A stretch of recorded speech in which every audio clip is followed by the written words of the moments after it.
July is Disability Pride Month. It's a month that is dedicated to recognizing the contributions of individuals in the disabled community while promoting visibility and challenging discrimination. Some social media posts claim that July was chosen since it was the month that the Americans with Disabilities Act became law back in 1990.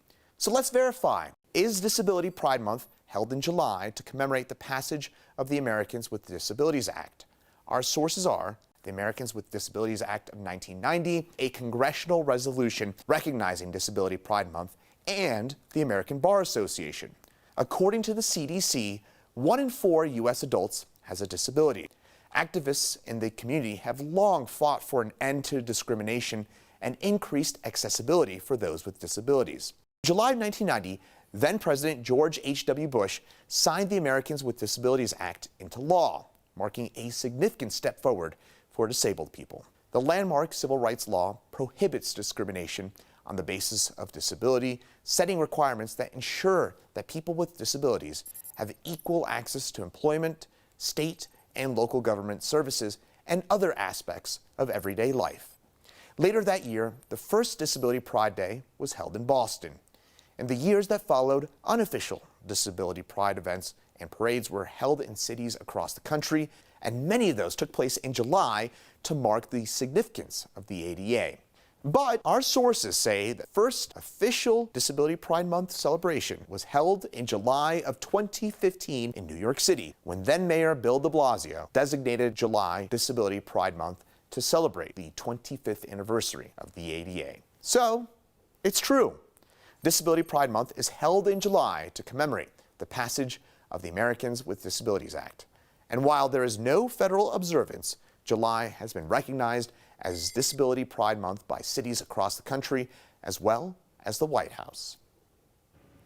And we know that extends to our community here in Idaho and the Treasure Valley. And here to talk with us this afternoon is Katie. She's here with from the Northwest ADA Center, and we kind of touched on what the ADA is. What does it really mean here locally when we talk about, how the ADA is really benefiting people in our area? So the ADA, it's a civil rights law, so it's really about prohibiting discrimination, but it also gives us guidelines for how to make our communities more accessible. And so Boise is actually kind of a leader in creating accessible parks and making sure that our recreation is accessible to people with disabilities too. And I know that the Northwest Center that you work with, how are they involved in the community, and really how do they let people know who are looking for help, what's available? Yeah, so our center, the Northwest ADA Center, it's a regional center, and our goal is to answer people's questions about the ADA. We have a hotline and websites, and so if people have any questions about, what do I do if I need an accommodation, or what do I do if the sidewalk isn't accessible in front of my house, they can call us and we can help guide them to the appropriate resources. Because I know sometimes we'll get phone calls and we'll get messages from people that say, for example, the sidewalk outside of my neighborhood, I can't get down it, I can't get to work, I can't go visit my friends, what do I do? And I guess we have the answer. That's right, they should call us, and then we don't enforce the ADA, but we can help them kind of figure out where to file a complaint or who to ask for help or how they might address that issue. And I know sometimes when we talk with people in these communities, they have no idea that the rights they even have. Yep. I mean, they're important, and there's a reason. I mean, everyone should be able to have an awesome quality of life, not only in Boise, but across the United States. I agree, yeah. Yeah, so 33 years of the ADA, it's a big celebration. I mean, to you, what is the significance of 33 years of ADA? Well, so much has improved in this time, and this law protects so many people that we often don't realize that people with disabilities, we're the largest minority group or the largest civil rights group in America. And so this law gives us kind of access to the community, and we're also a group that anyone can join at any time.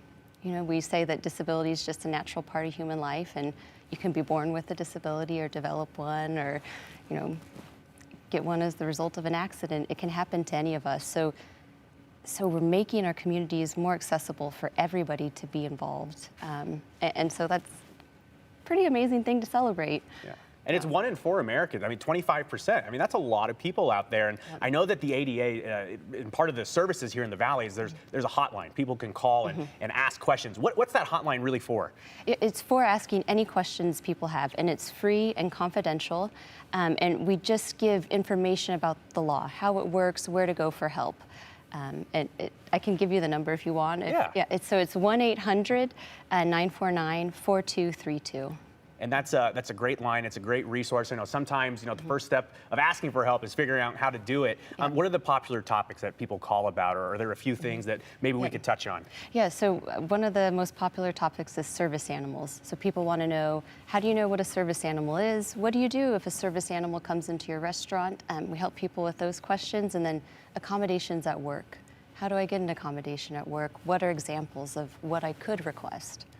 Well, Katie, thank you so much for joining us here on the News at 4. We'll have to continue this conversation another time. A lot of valuable resources here in our community. But for now, we do have to take a break. News at 4 returns after this.